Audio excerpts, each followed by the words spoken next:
බුදුරජාණන් වහන්සේගේ තෙමඟුල සිහිපත් කරන මේ උතුම් වෙසක් පුණ්‍ය මහෝත්සවය පවතින මෙම වකවානුව තුළ විශේෂයෙන්ම ශ්‍රී ලාංකික බෞද්ධයන් සීල සමාධි ප්‍රඥා යන ත්‍රිශික්ෂාව වර්ධනය කර ගනිමින් තමන්ගේ ලෝකෝත්තර ජීවිතය සකසා ගැනීමට උත්සාහ කරන සමයක්. එවැගේම පාසල් දරුවන් දහම් පාසල් දරුවන් මෙන්ම බුදු දහමට ලැබී සහ බුදු දහමේ තිබෙන්නා වූ හරපද්ධතියට ඇලුම් කරන විද්‍යාර්ථීන් මෙන්ම බැතිමතුන්ට බුදු දහමේ අන්තර්ගතය පිළිබඳව දැනගැනීමට මහත් රුචිකත්වයක් දක්වනවා. මෙම සාධකය පදනම් කරගෙන මා තීරණය කළා මේ වෙසක් මංගල්‍යය තුළ ඉතාමත් වැදගත් මාතෘකාවක් ඔබ වෙත ඉදිරිපත් කිරීමට. මේ මාතෘකාව වශයෙන් මා තෝරා ගත්තේ බෞද්ධ මූලධර්ම. විශේෂයෙන්ම බුදුදහමේ මූලධර්ම රාශියක් තිබෙනවා. ඉතින් මේ මූලධර්ම තුළ ප්‍රධානතම අපේක්ෂාව බුදුදහමේ තිබෙනා වූ මූලික අන්තර්ගතය බැතිමතුන්ට එහෙමත් නැත්නම් ගිහි පැවිදි දෙපාර්ශ්වයට එහෙමත් නැත්නම් භික්ෂු භික්ෂුණී උපාසක උපාසිකා කියන සිව්වන පිරිසට ලබා දීමට. මේ අනුව බුදුදහමේ තිබෙන මේ සංකල්ප අතර ප්‍රධාන වශයෙන්ම පටිච්ච සමුප්පාදය, චතුරාර්ය සත්‍ය, ත්‍රිලක්ෂණය, කර්මය හා පුනර්භවය, නිර්වාණය සහ භාවනා කියන සංකල්ප අතිශයින්ම වැදගත් වෙනවා. පළමු මූලධර්මයේ වශයෙන් මා තෝරාගත්තේ පටිච්ච සමුප්පාදය. පටිච්ච සමුප්පාදය මේ මූලධර්මයේ පිළිබඳව කෙටියෙන් හැඳින්වුවොත් විශේෂයෙන්ම බුදුදහමේ පදනම, ථේරවාදී බුදුදහමේ පදනම වශයෙන් සැලකන්නේ පටිච්ච සමුප්පාදය. පටිච්ච සමුප්පාදය කියන වචනේ තේරුම තමයි හේතුඵලවාදය. එහෙම නැත්නම් හේතුවක් සහ ඵලය අතර පවතිනා වූ සම්බන්ධතාවය. තව විදිහකින් කියනවා නම් යම් කිසි ධර්මයක් නිසා තවත් ධර්මයක් ඇතිවීම. වලට මේ පටිච්ච සමුප්පාද මූල ධර්මයේ තිබෙන අන්තර්ගතය සරලව මෙන්න මේ වගේ උදාහරණයකින් කියන්න පුළුවන්. ප්‍රධාන වශයෙන්ම තමයි අපි ගමුකෝ මෙතන තියෙනවා යම් කිසි බීජයක්. ඒ බීජය කිසියම් දිනක ඵලයක් හටගන්න. පැහැදිලිද? එහෙම පැලයක් හටගන්න. පැහැදිලිද? මේ බීජයක් තුලින් අපි කියමු අඹ බීජය තුලින් අඹ පැලය හටගන්න. නමුත් මේ අඹ බීජය කියනා වූ හේතුවට අඹ ඵලය කියනා වූ ප්‍රතිඵල පැහැදිලිද? හට ගැනීම සඳහා තනියෙන්ම බෑ. පස, හිරු එළිය, ආලෝකය, වාතය, ජලය වැනි සාධක ඇති වෙනවා. අන්න මේක තමයි පටිච්චසමුප්පාදය කියන්නේ. හේතුන් සහ ඵල අතර අන්තර් සම්බන්ධතාවය සෑම විටම මේ ලෝකයේ තුල ක්‍රියාත්මක වෙනවා කියන කාරණය තමයි බුදුදහම තුළ මේ පටිච්චසමුප්පාද මූලධර්මය කියන්නේ. ඒතකොට පටිච්චසමුප්පාද මූලධර්මය පිළිබඳව පැහැදිලි කරන්න බුදුරජාණන් වහන්සේ කෙටි ක්‍රමයක්, එහෙම නැත්නම් මුල් සූත්‍රයක් හඳුන්වලා දීලා තියෙනවා. ඒක ඔයාලා දන්න දෙයක්. අස්මින් සති ඉදන් හෝති ඉමස්ස උප්පාදා ඉදන් උප්පජ්ජති. ඊළඟට ඉමස්මි අසති ඉදන් හෝති ඉමස්ස නිරෝධා ඉදන් නිරුච්චති. පැහැදිලි? එතකොට ඒක කියනවා මේ ඇති කල්හි මෙය ඇති වෙනවා. පැහැදිලිද? ඒ වගේම මේ ඉමස්ස උප්පාදා ඉදන් උප්පජ්ජති. මේ ඉපදීමෙන් මේ යමක් ඇති කල්හි ප්‍රතිඵලයක් තියෙන. හේතුවක් තියෙන කල ප්‍රතිඵලයක් තියෙනවා. ඊළඟට යමක් හේතු ඉපදීමෙන් ඵලයක් උපදිනවා. පැහැදිලිද? එතකොට මෙතන පැහැදිලි වෙනවා මේ ධර්ම දෙකේ තියෙන සාපේක්ෂක බව නේද? එකක පැවැත්මක් තියෙනවා නම් තමයි ඒ අනිත්‍ය පැවැත්ම තියෙන්නේ. ඒ කියන්නේ මොකද? මේ ධර්ම දෙක සාපේක්ෂකයි. එකිනෙකට එකකට එකක් සම්බන්ධතාවයක් තියෙනවා. ඒකෝට මේ නැත්තම් මේ නැහැ. යම්කිසි හේතුවක් නැත්තම් ඵලයක් නැහැ. ඊළඟට මේ නැවැත්මින් මේ නැවති. හේතුව නැවතීමෙන් ඵලය නවතිනවා. පැහැදිලිද? ඒක බුදුදහම තුළ මනා ලෙස පැහැදිලි කරලා තියෙනවා. ඊළඟට බුදුදහම තුළ මේ පටිච්චසමුප්පාද මූලධර්මය ඔස්සේ ප්‍රධාන වශයෙන්ම ලෝකයේ පවතින දුක කොටස් දෙකකට බෙදලා තියෙනවා. චිත්ත සංතාන ගත දුක. සරලව මතක තියාගන්න සිත තුළ ඇතිවන දුක. ඊළඟට සමාජගත දුක. සමාජය තුළ පවතින දුක. පැහැදිලි මෙතන හැඳින්වීමක් වශයෙන් මේ පාඩමින් මම අදහස් කරන ඉන්න චිත්ත සංතානගත දුක කියන්නේ දුවේ පුතේ. එහෙම නැත්නම් වැඩිහිටියෝ සම්බන්ධ වෙන සියලු දෙනාටම චිත්ත සංතානගත දුක කියන එක මතක තියාගන්න සිත තුළ ඇතිවන දුක. පැහැදිලිද? ඒක අංග 12කින් කියන ඔයාලා අහලා තියෙනවා අවිජ්ජා සංඛාර විඥාන නාම රූප සලආයතන ආදී වශයෙන්. ඒ විදිහට එතන තියෙන සිත තුළ පවතිනා වූ දුක. ඒ කියන්නේ සිතෙහි මනුෂ්‍ය සිතෙහි ඇතිවන්නා වූ මේ දුක නිසා තමයි දැනට සහලව මතක තියාගන්න නැවත නැවත මිනිසා ඉපදීම සිද්ධ වෙනවා. ඊළඟට තමයි සමාජගත දුක. ඉතින් මේ සමාජගත දුකද සමාජයේ දක්නන ලැබෙන දුක. උදාහරණයක් වශයෙන් දිලි දුක නේද? ඊට පස්සේ සමාජයේ තියෙන කලහ වාද විවාද මේ සියල්ලම හටගන්නේ මොකක්ද? මේ සමාජයේ පවතිනා වූ දුක් සහිත ස්වභාවය බුදුදහම තුළ මේ චිත්තසංතානගත දුක සමාජගත දුක විවහනය කරන මේ පටිච්චසමුප්පාද මූලධර්ම. ඒකෙන් ප්‍රධාන වශයෙන් බුදුදහම කියන්නේ මේ පටිච්චසමුප්පාදයේ හේතුඵල සම්බන්ධතාවය වටහාගෙන ප්‍රධාන වශයෙන්ම මොකක්ද වෙන්නට ඕනේ? මේ තෘෂ්ණාව සිඳ දමා තණ්හාව සිඳ දැමීම තුලින් නැවතත් උපතක් කියන පුනః භවය නැති කළකට යුතු කියන්නා වූ කාරණය පැහැදිලි කරනවා. ඔන්න එහෙනම් මේ පළවෙනි මූලධර්මයේ අවසන් පළවෙනි මූලධර්මය මොකද්ද? පටිච්ච සමුප්පාද. දැන් අපි සරලව යමු දෙවන මූලධර්මය. බුදුදහමේ තියෙන දෙවන මූලධර්මය තමයි දුවේ පුතේ චතුරාර්ය සත්‍ය කියන්නේ. චතුරාර්ය සත්‍ය කියලා කියන්නේ වචනයේ තේරුම් ගත්තොත් උතුම් වූ ආර්ය සත්‍ය. පැහැදිලිද? උතුම් වූ ආර්ය සත්‍යයට කියනවා චතුරාර්ය සත්‍ය කියලා. ඒක තව විදිහකින් හඳුන්වන්නට පුළුවන්. මේක දැන් ලෝකයේ පරම සත්‍ය. ඉතින් උතුම් වූ ආර්ය සත්‍ය කියන අර්ථයෙන් තමයි මේ චතුරාර්ය සත්‍ය කියන මේවා හතර යෙදෙන්නේ. මේ හතර ඔයාලා දන්නවා. මොනවද? දුක. එහෙම නැත්නම් දුක්ඛාර්ය සත්‍ය. දුක හට ගැනීම. දුක්ඛ සමුදය ආර්ය සත්‍ය. ඊළඟට දුක නැති කිහි. දුක්ඛ නිරෝධ ආර්ය සත්‍ය. දුක නැති කරන මඟ. දුක්ඛ නිරෝධ ගාමිනී පටිපදා ආර්ය සත්‍ය. පැහැදිලිද? පැහැදිලි. එතකොට මෙතන ප්‍රධාන වශයෙන්ම දැන් මෙතන දුක ගැන කිව්වොත් එහෙම නැත්නම් දුක්ඛාර්ය සත්‍ය ගැන කිව්වොත් කායික හෝ මානසිකව ඇතිවන අයහපත් වේදනාව දුක කියලා හඳුන්වනවා. පැහැදිලිද? එතකොට එහෙම නැත්නම් මෙතන කියනවා මොකද මේ අතෘප්තික ස්වභාවයේ අසහනකාරී බව දුක කියලා කියනවා. ඒක අනිශ්චයභාවය මොකද්ද? සැප කියන එක. ජීවි ජීවිතයේ තුල తాවකාලික සැපතක් පවතින. ඒ සැපත తాවකාලිකව බුදුදහම ඒකට වටිනාකමක් දීලා තියෙනවා. ගිහි සුඛය, පබ්බජිත සුඛය, කාම සුඛය, නික්කම්ම සුඛය, කායික සුඛය, මානසික විමුක්ති සුඛය ආදී වශයෙන්. හරි. මේ බුදුදහම තුල සාමාන්‍ය මේ සියලුම දුක් කොටස් තුනකට බෙදලා තියෙනවා. පළවෙනි එක තමයි සාමාන්‍ය දුක. ඒ කියන්නේ ජාති, ජරා, ව්‍යාධි, මරණ. ජාති කියන්නේ ඉපදීම, ජරාව කියන්නේ ඉඳවීම, ව්‍යාධිය මරණය, අප්‍රියන්දේ හා එක්වීම, ප්‍රියන්දේ දෙන්නීම දුක. මේ සියලුම දේවල් බුදුදහම තුළ සාමාන්‍ය දුක නමින් හැඳින්වෙනවා. පැහැදිලිද? ඊළඟ දේ තමයි විපරිණාම දුක්ඛ. ඒ කියන්නේ දුකේ තිබෙනවා වෙනස් වෙන ස්වභාවය නේද? දැන් අපි කෙනෙක් මෙහි මොහොතේ ඉන්නේ ඊළඟ මොහොතේ මරණයටපත් වෙනවා. එතකොට මේ විඥානේ වෙනස්කමක් යන ඒ වගේම මේ සියලුම දේවල් දුක් දුන්නසට හේතු වෙනවා. ඒ වෙනස් වෙන ස්වභාවය කියනවා විපරිණාම දුක්ඛ. පැහැදිලිද?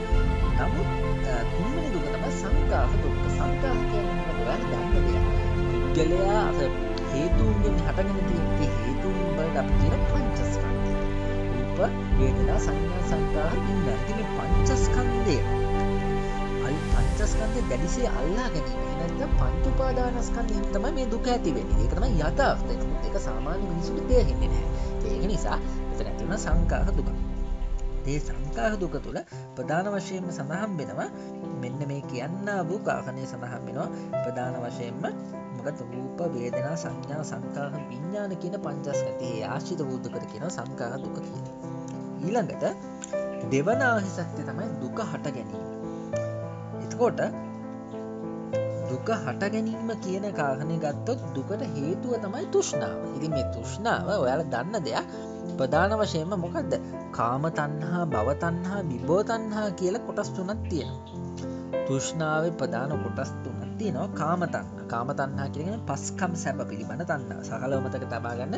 ඇහැ, කන, නාසය, දිව, ශරීරය කියන මේ පංචේන්ද්‍රිය පිනවීමේ ආශාව. ඊළඟට භව තණ්හාව කියන්නේ නැවත නැවත ඉපදීම පිළිබඳ තෘෂ්ණාව. නැවත නැවත භවය හට ගැනීම පිළිබඳ තෘෂ්ණාව. ඊළඟට විභව තණ්හාව කියන්නේ නැවත ඉපදීමක් නැහැ කියලා විඳින්නා වූ සැප. පැහැදිලිද? ඕක තමයි සරලව කියන්නේ. ඊළඟ තුන්වෙනි ආහිසත් තමයි දුක නැති කිරීම. දුක නැති කිරීම කියන එක ඔයාලා දන්නවා. මොකද නිවන. ඉතින් බුදුදහමේ කියන හේතුන් පටිච්ච සම්භූතං හේතු බංගානි යුද්ධති. කියන්නේ හේතු මේ හටගත් දෙයක් හේතුව නැති කිරීමෙන් නැති වෙනවා. ඉතින් දුවේ පුතේ මං මිනිසා හටගන්නේ මිනිසා නෙවෙයි සමස්ත සත්‍යම හටගන්නේ මොකක් නිසාද? තෘෂ්ණාව නිසා. තෘෂ්ණාව නැති කරගම නිවන ලැබෙනවා. ඊළඟ සිව්වනාහිසත් තමයි දුක නැති කිරීමේ මඟ. දහම කියලා තියෙනවා. කාම සුඛවිකාර යෝගේ එපා, අත්ති කිලමතාන් යෝගේ එපා. ඒ කියන්නේ කායික දැනිසේ සැප විඳින්න එපා. ශරීර දැනිසේ දුක් විඳින්න එපා. ඒ වගේම කියලා තියෙනවා මේ දෙකම නැතුව ඇදුම් පිළිවෙල අත්‍යවශ්‍ය මේක තුන ආහිෂ්ඨාංගික මාර්ගය. මේක අනාහිෂ්ඨාංගික මාර්ගයට තියෙනවා. සම්මා දිට්ඨි, සම්මා සංකප්ප, සම්මා වාචා, සම්මා කම්මන්ත, සම්මා ආජීව, සම්මා වායාම, සම්මා සති, සම්මා සමාධි කියන. පැහැදිලිද? එහෙම තියෙනවා. ඒතකොට ඒ අංග අට තිබ්බට අපි අපි ගන්න දේවල් ඒක පැහැදිලි කරන්න පුළුවන් නම් හොඳයි. මෙතන මේ සකලව සියලුම දේවල් ගැන කියන හැඳින්වීමක් නේ. ත්‍රිලක්ෂණ ඊළඟ මූලධර්ම. දැන් අපි මූලධර්ම දෙකක් කතා කරමු. පටිච්ච සමුප්පාදය කියපු බුදුදහම පදනම කියලා ඊට පස්සේ කතා කරා චතුරාර්ය සත්‍ය ගැන. දැන් කතා කරනවා ත්‍රිලක්ෂණය ගැන. එතකොට සත්‍ය හා ලෝකයේ පිළිබඳව යථා ස්වභාවයක් තියෙනවා. ඉතින් මේ යථා ස්වභාවය තියෙන්නේ දුවේ පුතේ. ඒ යථා ස්වභාවය ගැන සඳහන් කරත යථා ස්වභාවය සඳහන් වෙන්නේ ලක්ෂණ තුනක්. ලෝකේ දකින්න ලැබෙන ලක්ෂණ තුනක්. ඒක තමයි ඒ ලක්ෂණ තුනට කියනවා ත්‍රිලක්ෂණය කියලා. අනිත්‍ය, දුක්ඛ, අනාත්ම. අනිත්‍ය, දුක්ඛ, අනාත්ම. එතකොට පළවෙනි ලක්ෂණය තමයි අනිත්‍ය. අනිත්‍ය කියන්නේ නිට්ටය, ස්ථිර, සාස්වත කිසිවක් ලොව නැහැ. හරිද? බුදුදහමට අනුව විශ්වය හෝ විශ්වය තුල ඇති සියලු දේ දේව නිර්මාණයන් හෝ එසේ නැතහොත් අහම්බෙන් හටගත්ත දේ නෙමෙයි. බුදුදහමට අනුව සියලුම දේවල් අහම්බෙන් හටගත්ත දේවල් නෙවෙයි. ඒවා හැම එකම මොකද හේතුගේ ප්‍රතිඵල. යම් යම් හේතුන් විදිහින් තමයි මේ හැම දෙයක්ම හටගන්නේ. පැහැදිලිද? උදාහරණයක් පංචස්කන්ධය ගන්නකොට පංචස්කන්ධය කියන්නේ ඉස්සහි හේතු පංචස්කන්ධ හැදෙන්නේ කොහොමද? රූප, වේදනා, සංඥා, සංකාර, විඥාන කියන පහ යෙදිලා. පැහැදිලිද? ඒතකොට මෙන්න මේක තේරුම් ගන්නට ඕන. ඊළඟට සියලු ධර්මයන් සංකත හා අසංකත යන කොටස් දෙකකට බෙදෙනවා. බුදුදහමේ තියෙන සියලුම ධර්ම ප්‍රධාන වශයෙන්ම සංකත හා අසංකත කියන කොටස් දෙකකට බෙදෙනවා ප්‍රධාන වශයෙන්. පැහැදිලිද? මේ එතකොට බුදුදහම කියනවා මෙන්න මේ හේතුන්ගෙන් තමයි හටගන්න පංචස්කන්ධය. එතකොට ප්‍රධාන වශයෙන් මේ ධර්ම කියනවා සත්‍යයේ සංකත හා අසංකත හේතුන්ගෙන් හටගන්නවා. උදාහරණ පංචස්කන්ධ ගන්න. මොකද්ද? රූප, වේදනා, සංඥා, සංකාර, විඥාන. එතකොට පංචස්කන්ධය හටගෙනක් තියෙන්නේ කොහොමද? මේ විදාතා වූ හේතුන්. පැහැදිලිද? ඒක සංකත කියන. ඒක අසංකත එකම දේ මොකක්ද පුතේ? ජීවන තමයි.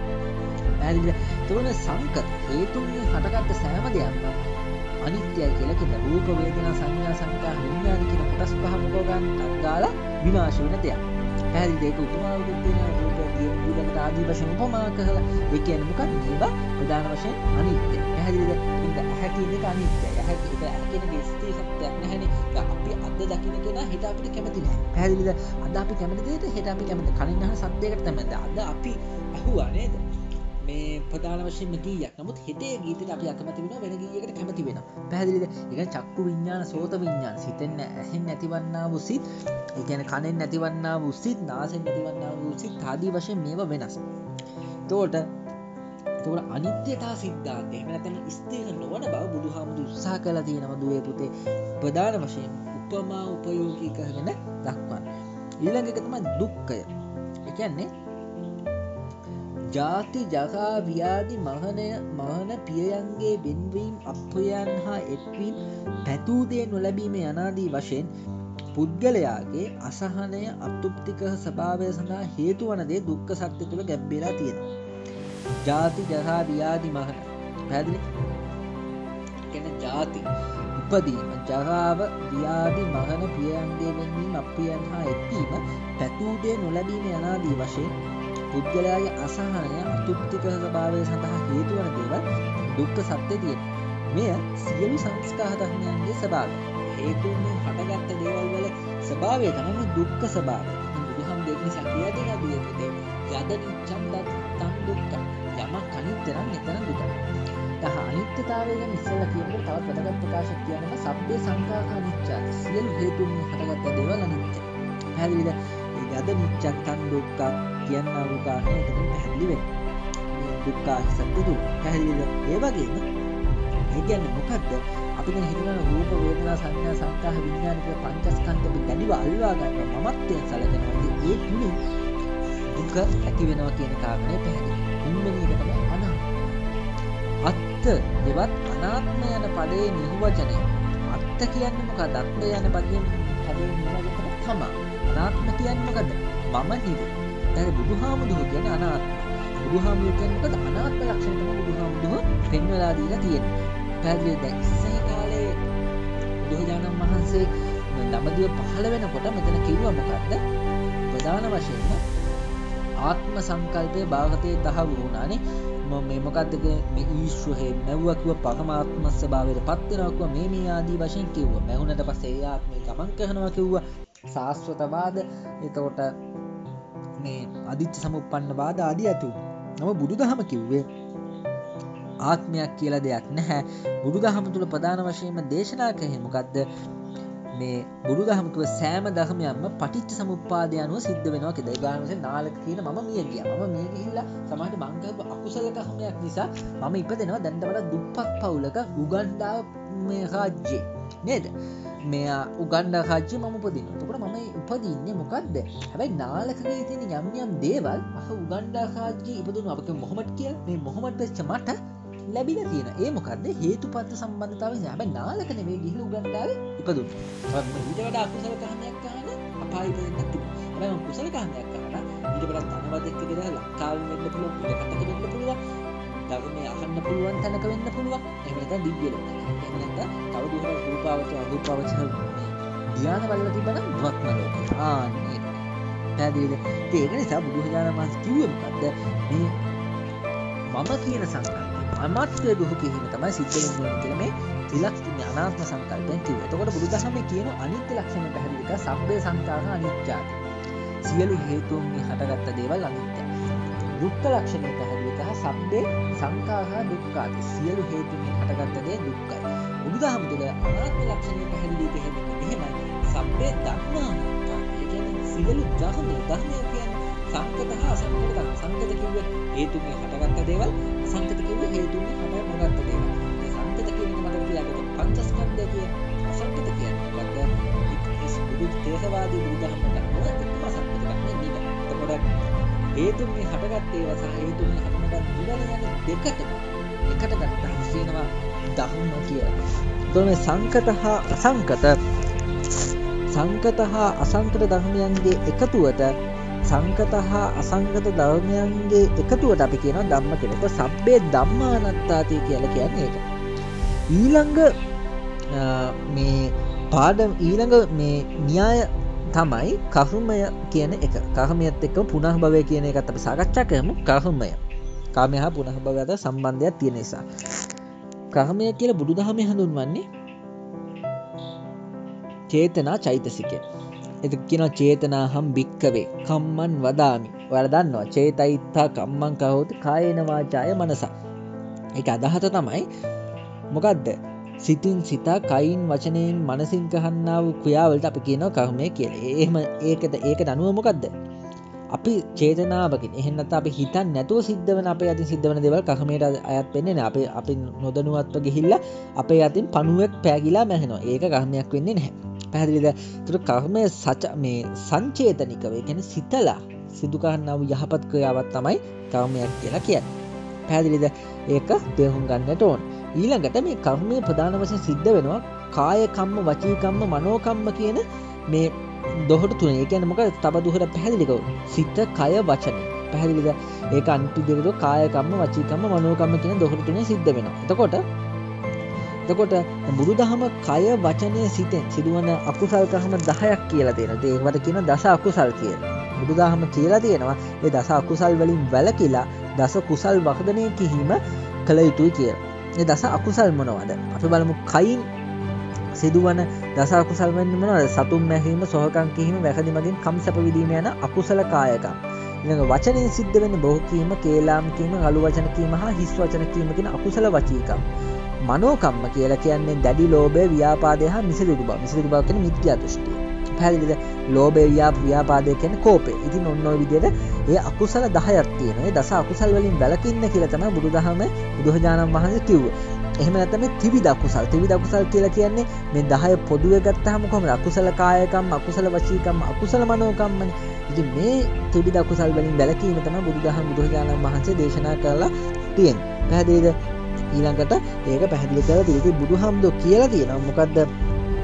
සෑම වෙලේම මේ දස අකුසල් වලින් වැළකීලා දස කුසල් වල මේ යෙදිය යුතුයි කියලා. බීජයට අනුරූප අස්වන්න ලැබීමේ සිද්ධාන්තය සොහින් කර්මයට අනුව විපාක ලැබෙන ආකාරය බුදුදහමේ මේ වෙනත් බාහදී ආගම් හා දර්ශන විසින් පිළිගෙන තියලා තියෙනවා. එතකොට මේ විපාකයේ කුසල අකුසල යන දෙකින් එකක් බව බුදුදහම තුළ ඒ ධර්ම වලට වඩා පැහැදිලි කරලා තියෙනවා. කර්ම විපාකයේ පුද්ගලයාගේ බලපෑමීමට ඇතැම් විට ඒ හේතුවට සම්බන්ධ වූ ආත්ම භවය තුලදීම. එතකොට දැන් මේ කර්මයේ විපාක දෙන ආකාරය යන බුදුදහම තුළ කොටස් තුනකට බෙදලා තිනවා. දිට්ඨ ධම්ම වේදනි ඔයාලා තියෙන්නේ නේද? කර්මයේ විපාක දෙන ආකාරය. ඒ කියන්නේ මෙලවදීම විපාක දෙනවා. ඊළඟට උපපජ්ජේව ආසන්න වූ ආත්ම භවයේදී ඊට පස්සේ සංසාරික ජීවිතයේ කවක අවස්ථාවකදී අපහේවා පහියායේ. පැහැදිලිද? එතකොට මේ මෙතන මේක මේවා වෙනවා. ඊළඟට මේ ප්‍රධාන වශයෙන්ම මේ විදියට ඒක විපාක දෙනවා. ඊළඟට අපි කතා කරා ප්‍රධාන වශයෙන්ම බුදුදහම හැම දෙයක්ම කර්මයෙන් වෙනවා කියන එක පිළිගන්නේ නැහැ. පැහැදිලිද? බුදුදහම ඒකට ඉදිරිපත් කරා පංච නියාම ධර්ම කියලා සංකල්පයක්. ඒ පංච නියාම ධර්ම කියන්නේ ලෝකයේ ක්‍රියාත්මක වන නියාම ධර්ම පහක්. ඒ මොනවද? උත්තු, බීජ, ධම්ම, චිත්ත, කම්ම. ඒකෙන් කම්ම නියාමය කියන්නේ එකක් විතරයි. ඊට හතර අනුවත් වෙනස් වෙනවා විවිධාකාර වූ දේවල්. දැන් උදාහරණයක් මේ දවස්වල බලන්න. මේ දවස්වල තියෙනවා ඊ타මාත්ම වසංගත තත්ත්වයක් නේ. එතකොට යන්නේ ඒ වගේ දේවල් බුදුහාමුදුරුවෝ මේ කර්ම සංකල්පයෙන් පෙන්නලා තියෙනවා. කාල විපත්ති, ගති සම්පatti, ගති විපත්ති ආදී වශයෙන්. එතකොට මේ දවස්වල තියෙන විපත්තිදායක කාලය. එතකොට මිනිස්සු මොකෝ කහන්නේ? මිනිස්සු ප්‍රධාන වශයෙන්ම එක එක පුද්ගලයන්ට බැන බැන නේද? එක එක අයට බැන බැන ඉන්නවා. නමුත් මිනිස්සු බුදුදහමේ තියෙන මූල ධර්මයේ තේරුම් ගන්නේ නැහැ. මේ මොකද්ද? මෙතන ප්‍රධාන වශයෙන්ම තියෙන මොකද? මෙතන තියෙන මේ විපත්තිදායක කාලයක් තමයි මේ තියෙන්නේ. පැහැදිලිද? එතකොට ඒ වගේ දේවල් තියෙන. ඒ වගේම බුදුදහමේ ඊළඟට තියෙන පුනර්භවය. ඒ කියන්නේ නැවත ඉපදීමේ කියන සංකල්පයත් මේ කර්මයක් එක්ක පවතින. ඒ කර්මයක් කියලා කියන්නේ මොකද්ද? අපි කියමුකෝ දැන් කෙනෙක් මිය යන්න යනවා. නිමල් මිය ගියා. නිමල් මිය යනකොට නිමල් මිය යන්නේ කොහොමද? මේ ඔහුගේ මේ චේතනාව ඔහුගේ මේ චේතනාව ඔස්සේ පැහැදිලිද? නිමල්ට ඇතිවන්නා වූ චේතනාවක් ඔස්සේ සිදුවන්නා වූ කුසල් හෝ අකුසල් කර්මයක් නිසා තමයි මේ නිමල්ගේ මිය යාම සිද්ධ වෙන්නේ. මේ එතකොට ඒ නිමල්ගේ මිය ගිහිල්ලා නිමල් අපි කියමුකෝ වෙන ආත්මක ගිහිල්ලි ගහලා ජෝර්ජ් වෙලා උපදිනවා කියලා. එංගලන්තේ ඕන්න නිමල් ගිහිල්ලා ජෝර්ජ් වෙලා ඉපදිනකොට නිමල් මේ ආත්මයේදී නිමල්ගේ ඇතිවන්නා වූ අවසාන සිත. ඒකට කියනවා චුතිසිත කියලා. ඒ චුතිසිත උපයෝගී වෙන්නට ඕනේ ගිහිල්ලා ජෝර්ජ්ගේ අම්මගේ මව් කුසේ ඉපදෙන්න ප්‍රතිසන්දි සිතක් වශයෙන්. ඒ කියන්නේ අලුත් උපතක් වශයෙන්.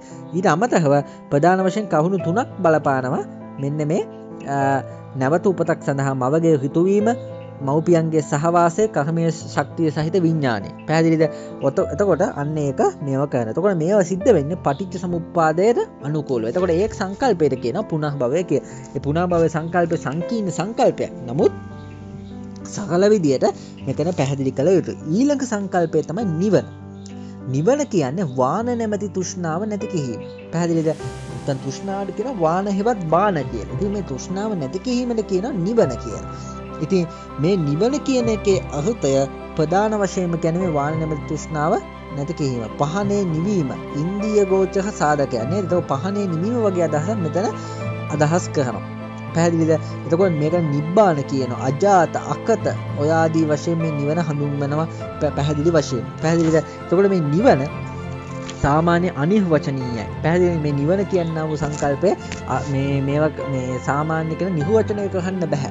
ඒ වගේම නිවන පියවර 7ක් තියෙනවා. මේ සෝතාපට්ටි, ඊළඟට මේ ප්‍රධාන වශයෙන්ම සෝතාපට්ටි, සකදාගාමි, අනාගාමි, අරහත් වශයෙන්. පැහැදිලිද? ඊට අමතරව නිවන ලබා ගත්තට පස්සේ නිවනේ ආකාර දෙකයි, සෝපාදිශේෂ නිබ්බාන සහ අනුපාදිශේෂ නිබ්බාන වශයෙන්. පැහැදිලිද? එතකොට මේ නිවන ලබා ගන්න ප්‍රධාන වශයෙන්ම ලෝකයේ පිළිබඳ යථාභූත ඥාන දර්ශනය, කියන්නේ ලෝකයේ පිළිබඳ යථාර්ථව දැකීම උපයෝගී වෙනවා. පැහැදිලිද? නිවනත් කියන්නේ විශාල පාඩමක්. නමුත් මෙතන මා කරන්නේ ඔයාලට මේ හැම සංකල්පයක් ගැනම හොඳ හඳුන්වා දීමක් දෙන එක. ඊළඟට සමත විපස්සනා භාවනා. ප්‍රධාන වශයෙන් භාවනා කියන්නේ භාවිසිත භාවයකට පත් කරන එක, සිත සංයමයකට පත් කරනවා. එතකොට සමත භාවනාව සහ විපස්සනා භාවනාව කියලා මේ භාවනාවේ ප්‍රධාන වශයෙන් කොටස් දෙකක් තියෙනවා. පැහැදිලිද? එතකොට ප්‍රධාන වශයෙන්ම මේ මෙතන සිත තුළ සමාධියක් ඇති කිරීම තමයි භාවනාවෙන් සිද්ධ වෙන්නේ. එතකොට මේ සමත භාවනාවෙන් සිද්ධ වෙන්නේ මොකද්ද? සිතේ හටගන්නා කාමච්ඡන්ද, ව්‍යාපාද, තීන මිද්ද, උද්ධච්ච, කුක්කුච්ච, විචිකිච්ඡා කියන ඒ නිවන ආවහනය කරන ධර්ම පහ යටපත් කිරීම. පැහැදිලිද? ඒක සමාධි භාවනා, චිත්ත භාවනා යන නම් වලින් හඳුන්වනවා මේ සමත භාවනාව. එතකොට ආර්යෂ්ටාංගික මාර්ගයේ සති හා සමාධි යන අංග දෙක සමත භාවනාව. ඒ කියන්නේ සම්මා සති, සම්මා සමාධි කියන දෙක උපයෝගී වෙනවා. එතකොට සමත භාවනාව සඳහා ප්‍රධාන වශයෙන්ම කර්මස්ථාන 40ක් තියෙනවා. ඒවා ඔයාලා දන්නවා. දස කසින, දස අසුභ, දස අනුස්සරි, චතුබ්බක්ම විහාර ආදී වශයෙන් තියෙනවා. ඒතකොට සමත භාවනාවේ ප්‍රතිඵල වශයෙන් ප්‍රධාන වශයෙන්ම පංච නීවරණ ධර්ම යටපත් කිරීම සිද්ධ වෙනවා. ඊට අමතරව ප්‍රධාන වශයෙන්ම පංච අභිඥා ලැබීම සිද්ධ වෙනවා මේ සමත භාවනාව නිසා. ඉදිපාතිහාර දැක්වීමේ හැකියාව, දිව්‍යමය කන් නැති බව, අනුන්ගේ සිත් දැන ගැනීමේ හැකියාව, පෙර ආත්ම භවයෙන් දැකීමේ හැකියාව, දිවස් ඇති බව. ඊට අමතරව අෂ්ට සමාපත්තීන් ලැබෙන. ඒ කියන්නේ අෂ්ට සමාපත්තීන් කියලා කියන්නේ මොකද්ද? මේ රූපාවචර ධ්‍යාන 7ත් අරූපාවචර ධ්‍යාන 7ත් යන ධ්‍යාන 8 ලැබෙලා තියෙනවා. එතකොට මේ ධ්‍යාන 8 තියෙන අෂ්ට සමාපatti. ඒ අෂ්ට සමාපatti ලැබන්නේ සමත භාවනාවේ ප්‍රතිඵලයක් වශයෙන්. ඊළඟ විශේෂ භාවනාව තමයි විපස්සනා භාවනාව. විපස්සනා භාවනාව කියන බුදුදහමටම විශේෂ වූ භාවනාව, විශේෂ වූ දැකීමට කියනවා විපස්සනාව කියලා. එතකොට අනිත්‍ය, දුක්ඛ, අනාත්ම යන ත්‍රිවිධ ලක්ෂණයන් හඳුනාගන්න, මේ අනිත්‍ය, දුක්ඛ, අනාත්ම කියන ත්‍රිවිධ ලක්ෂණ හඳුනා ගැනීම තමයි මේ විපස්සනාවෙන් සිද්ධ වෙන්නේ. පැහැදිලිද? එතකොට මේ විපස්සනාවේ ප්‍රධාන වශයෙන්ම තියෙනවා සුවිශේෂී වූ ආකාර ටිකක්. විපස්සනාව කියන්නේ විශේෂ වූ දැක්ම. එතකොට මේ විශේෂ වූ දැක්ම සප්ත විසුද්ධි සංකල්ප ඔස්සේ ලබා ගන්න ආකාරය පිළිබඳව මේ විශේෂයෙන් බුදුදහම තුල පැහැදිලි කරලා තියෙනවා. පැහැදිලිද? එතකොට ප්‍රධාන වශයෙන් දැනන සහලව සම්මාදිට්ඨිය හා සම්මා සංකප්ප යන මාර්ග දෙක, මේ මාර්ග දෙකට ප්‍රවිෂ්ඨ වීම තමයි ප්‍රධාන වශයෙන් විපස්සනාවෙන් සිද්ධ වෙන්නේ. සිතට නැගෙන්නා වූ අරමුණු, ආස්වාද ආදීනව හා නිස්සහන වශයෙන් මෙනෙහි කරමින් මෙන්න මේ විපස්සනා භාවනාව තුළ ලබා ගන්නට පුළුවන්. ඉතින් මේ විපස්සනා භාවනාවේ වර්ධනාත්මක අවධිය තුළ පුබ්බේ නිවාසානුස්සති, දිබ්බ චක්කු, ආසවක්ඛ්‍ය කියන ඥානය ලබාගෙන මේ ප්‍රධාන වශයෙන්ම මේ නිර්වාණය ලබා ගැනීමේ හැකියාව තිබෙනවා. ඉතින් මීට අමතරව මේ ප්‍රධාන මූල ධර්මයන්ට අමතරව තවත් මූල ධර්ම සහලව ආකාරයෙන් වැඩියුතු දේවල් සප්ත බොජ්ජංග, සත්තිස් බෝධිපාක්ෂික ධර්ම ආදී වශයෙන් තිබෙනවා. ඒ වගේම පුද්ගලයෝ ප්‍රධාන වශයෙන්ම මේ සියලු මූල ධර්ම මේ වර්ධනය කිරීමේ මේ අටලෝ දහමේ සංකල්පය ගැන සිතන්නට ඕනේ නේද? ලාභ, අලාභය, අසායස, නිന്ദා, ප්‍රශංසා, සැප, දුක කියන ධර්මතා අට නිබදව වෙනස් වෙනවා. ඒවට මුහුණ දිය යුතු, ඒවා අවබෝධ කරගැනීම හොඳින් මුහුණ දීම තමයි මේ බුදු දහමේ සංකල්ප තුලින් ප්‍රධාන වශයෙන් සිද්ධ වෙන්නේ. ඉතින් මම හිතනවා ඔයාලට හොඳ අවබෝධයක් ලැබෙන්නේ නැති මේ සංකල්ප සියල්ලම පිළිබඳව. විශේෂයෙන්ම අපි කතා කරා පටිච්ච සමුප්පාදය කතා කරා, ඊළඟට චතුරාර්ය සත්‍ය කතා කරා, ත්‍රිලක්ෂණය කියන සංකල්පය පිළිබඳව අපි සාකච්ඡා කරා. ඊට අමතරව කර්මය සහ පුනර්භවය, නිවන සහ භාවනා, සමතහ විපස්සනා භාවනා කතා කරා. ඉතින් මේ වෙසක් සමය තුළ මා උත්සාහ කළේ මෙවන් වූ සුවිශේෂී දැනීමක් ඔයාලට ලබා දෙන්න. ඉතින් මේ වීඩියෝ එක නහවන්න විශේෂයෙන් යාළුවන්ට කියන්නේ මේක අන්තර්ගත පිළිබඳව කියන්න. ඒ අන්තර්ගත පිළිබඳව කියලා මෙතනින් ප්‍රධාන වශයෙන්ම මේ කරුණු කාරණා ලබා ගැනීමට උත්සාහ කරනවා. හරිද?